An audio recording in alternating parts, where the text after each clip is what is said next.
Hi,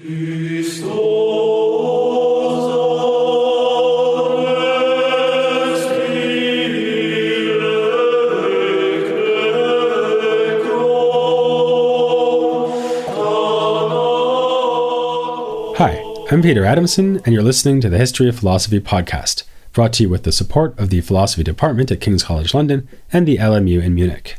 Online at historyofphilosophy.net. Today's episode, Behind Enemy Lines, John of Damascus. The first thing that comes to mind when you hear the word Byzantine is probably exaggerated and unnecessary complexity, in honor of the Eastern Empire's formidable and intricate bureaucracy. The second thing to come to mind, though, might be the concept of orthodoxy, in honor of the empire's equally formidable and intricate theological tradition. The term comes from the Greek words orthos and doxa, meaning correct belief, and of course it features in the title of the Greek Orthodox Church.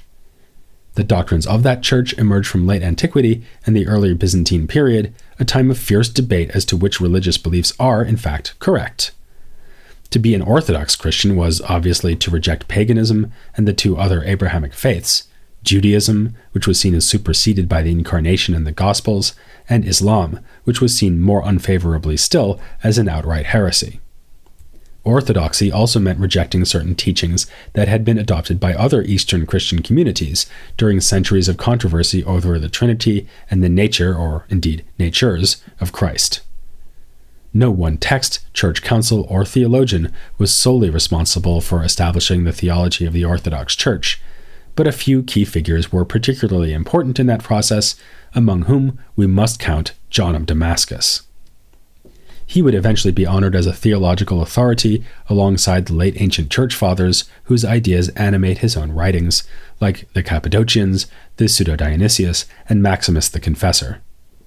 John's influence was fundamentally due to his having been on the correct side of all the religious debates of his day, or at least the side of these debates that would eventually be acknowledged as correct in the Orthodox tradition.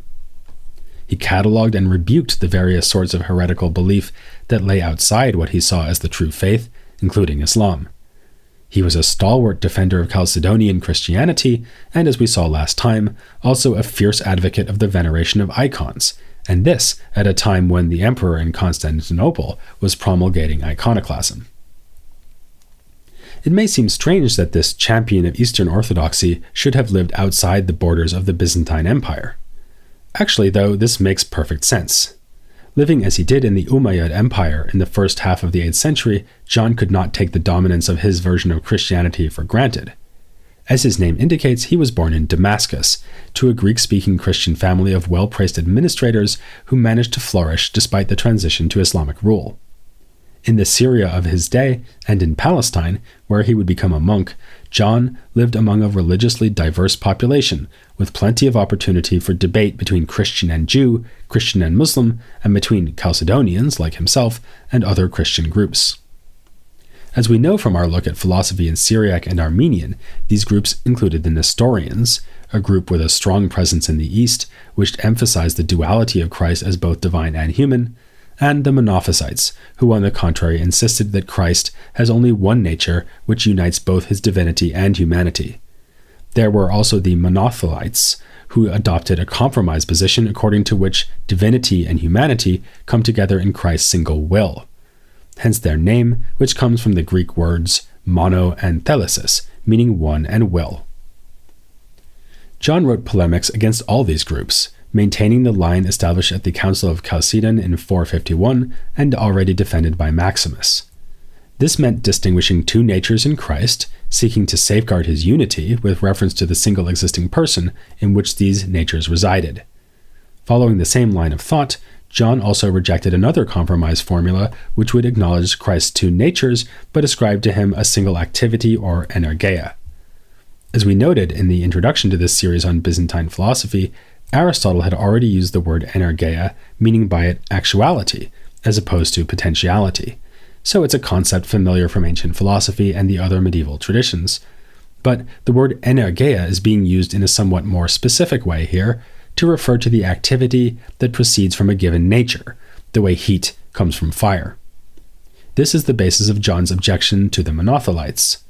if Christ had two natures, he cannot have had only one activity, because every nature generates an activity of its own.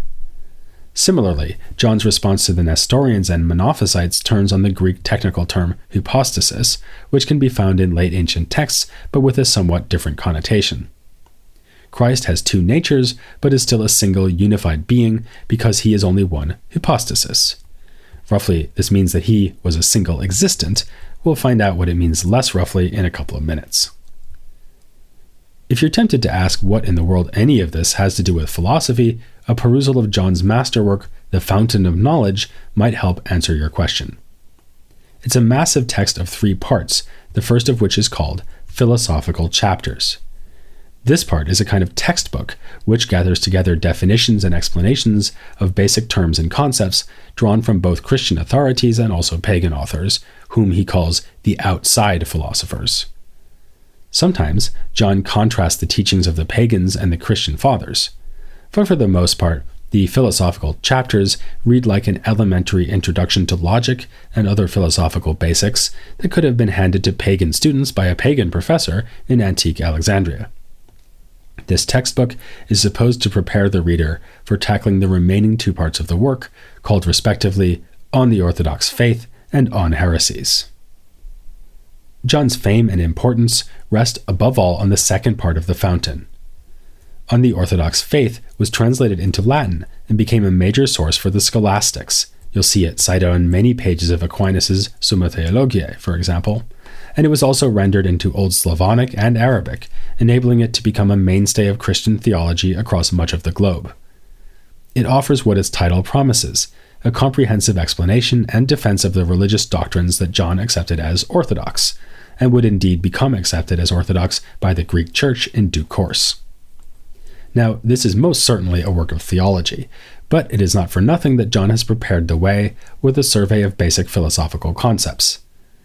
For one thing, he is convinced that we can rely on natural human reasoning, albeit that he grounds this assumption in the further assumption that reason was given to us by God. For another thing, to explain and establish his theological teachings, he often needs first to clarify how he sees various philosophical issues. This is well illustrated by the correct beliefs about Christ expounded in On the Orthodox Faith. Since he is trying to explain here the special case where divinity is somehow united to humanity, John has to tell us what humanity is in the cases that are not so special. Here too, he's dealing with a standard bit of terminology familiar from earlier Greek philosophy, namely physis, or nature. This is where we get the word physics, that is, the study of nature. For John, a nature is the same thing as the essence or being of something.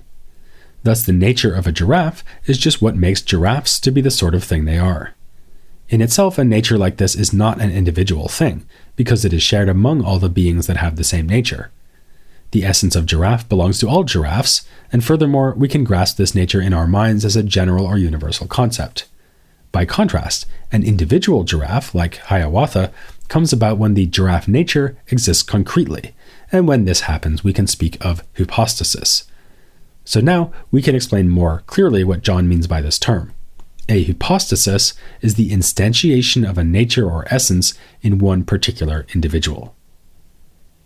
He uses this idea to account for the Trinity, where we have only one divine nature that is instantiated in 3 persons, each of which is its own hypostasis. John also uses it to account for the Incarnation.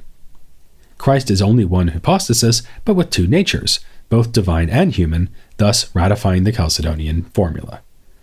Now, this might sound pretty strange.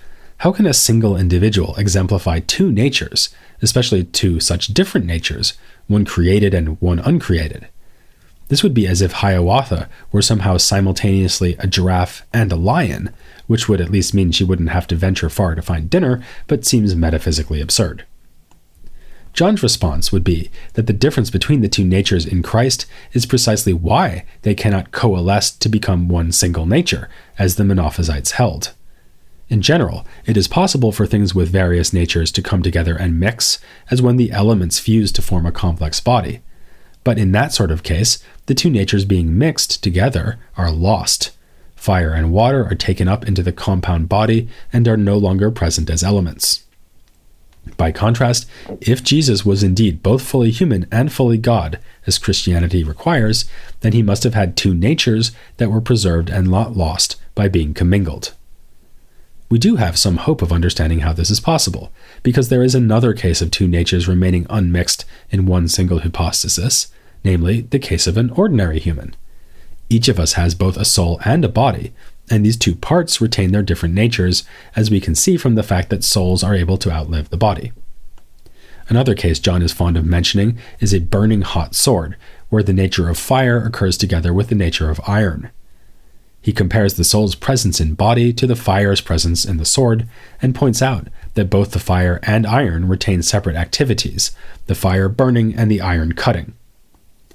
A problem here, about which John seems surprisingly relaxed, is that it now sounds as if Christ actually had three natures, namely his divine nature and then the two natures that make up any human, corresponding to body and soul. His response here would seem to be that the body and soul natures are not, so to speak, on the same level as the divine and human natures. They are rather sub-natures that form parts of the human nature. Another philosophically interesting dimension of John's discussion of humanity, his philosophical anthropology, if you will, comes with his polemic against monothelitism. In an attempt to mollify those who wanted to be more protective of Christ's unity, it had been proposed that Christ had only one will. And why not? Indeed, what would it even mean for a single hypostasis or person to have multiple wills? Then it would seem I could will to do something, while also willing not to do it, leading to a stalemate, choosing to see the giraffe enclosure at the zoo, even while choosing to see the lions instead. But, following Maximus on this point as well, John argues that will is like activity. It is tied inextricably to nature, so that if there are two natures, there are two wills. Normal humans do not have two wills, since our power for willing has to do only with our souls and not our bodies. In fact, it has to do with our power of rationality, which expresses itself in deliberative choice, a manifestation of self-control that is impossible for non-human animals. Christ had such a will also, but his situation was of course different from that of a normal human because he had access to divine omniscience. Thus, neither God nor Christ, as incarnated, actually has to deliberate between alternatives, but rather simply chooses what is good. Given this, there is no possibility that the divine and human wills in Christ would come into conflict, and the same goes for his activity. What looks to us to be a single action can in fact be a manifestation of both divine and human nature, something especially clear in a miracle like walking on water, which required both a human body for walking and a divine nature for doing something that is naturally impossible. The nuance and sophistication of John's response to his Christian opponents is not, in truth, matched by his attack on Islam. Several documents directed against the Muslim faith come down to us under his name, including the final chapter of On Heresies and, probably not in fact by John but close to his thought and spirit, a dialogue between a Christian and a Saracen, or Muslim, which seems to be designed to equip Christian readers with arguments to use in real-life debate. A somewhat later Christian author, who also lived in the Islamic world, Theodore Abu Qurra, took up John's polemic and offered further arguments against what was then a new religion, posing an existential threat to Christianity. That explains the note of alarm detectable in both authors. John begins his chapter on Islam in On Heresies by describing this rival faith as the harbinger of the Antichrist, while Theodore compares it to a virulent disease. But these writings are not hysterical jeremiads, or at least not only that. They also address a deep question that arises in times and places where multiple religions compete for adherence. On what basis are we to choose between them? Nowadays, we call this the problem of religious pluralism, and both John and Theodore are well aware of it. Alongside more ad hominem arguments, for instance aspersions cast on the character of the prophet, they offer proofs that might convince a neutral referee between the claims of Islam and Christianity. Prominent among these are the miracles performed by Moses and by Christ, which were seen by many witnesses. The same cannot be said for the prophet Muhammad, our authors claim, and John shows some knowledge of the Quranic texts by alluding to their own emphasis on the importance of witnesses in legal contexts. Theodore adds the interesting point that, without such independent proof, religion is simply a matter of thoughtlessly adopting the beliefs of one's parents. John and Theodore formulated these arguments while living among their adversaries, behind enemy lines, so to speak. But it's worth remembering that John might have found the Christian Byzantine Empire no more congenial than the Umayyad realm at this time because of his defense of the icons. He was condemned by the Emperor Constantine V in the year 754 for this position, and it's said that the emperor referred to him as Manzeros, Hebrew for bastard, playing on John's Arabic name Mansur. It's presumably for this reason that John's works started to be influential among Byzantine readers only a century or so after his death, once the icons had been brought back into Orthodox practice and worship. He deals with the issue in On the Orthodox Faith and also in 3 shorter treatises, which gather authoritative testimonies and arguments in favor of venerating the icons. This material also reveals something of how Christians in this period saw the Jews. As we saw, the iconoclasts built their case in part on passages in the Hebrew Bible condemning the making of idols. John states that these restrictions were appropriate for the Jews, who were indeed at risk of sliding into idolatry, but things have changed with the Incarnation, which licenses the use of physical images to represent the divine. While we should not actually worship the images of Christ and the saints, it is appropriate to show them reverence. Actually, in general, we can see created things as images of God. The icons are simply a central instance of the way that spiritual things can manifest themselves in the physical sphere. Thus, we might say that a rose, a flower, and its fragrance are an image of the Trinity. In this sense, the icons are not so much signs and symbols of what they represent as revelations of these things in the world. That example with the rose is a telling one. Like John's comparison of Christ to a fiery sword, it shows that he thinks the careful consideration of natural things can give us insight into the supernatural. We may find it unsettling that he moves so seamlessly from discussing what seem to be philosophical issues, like the relation between nature and its individual instantiation, to religious questions like the Incarnation or Trinity. But in John's works, there is no disentangling the two. Perhaps there is no more eloquent testimony to this than one of the numerous definitions of philosophy offered in his philosophical chapters, in fact, one that I also mentioned in the introduction to this series. Noting that etymologically the word means love of wisdom, John infers that philosophy can be understood as the love of wisdom itself, which is God. Those definitions of philosophy illustrate another feature of John's writing that may unsettle us. He didn't invent any of them. Like the philosophical chapters as a whole, in fact, like most of the Fountain of Wisdom as a whole, they are a patchwork of material drawn from other sources. In the case of John's treatises in defense of the icons, we see him doing little more than offering quotations from a variety of authoritative sources, sometimes with commentary, but sometimes without.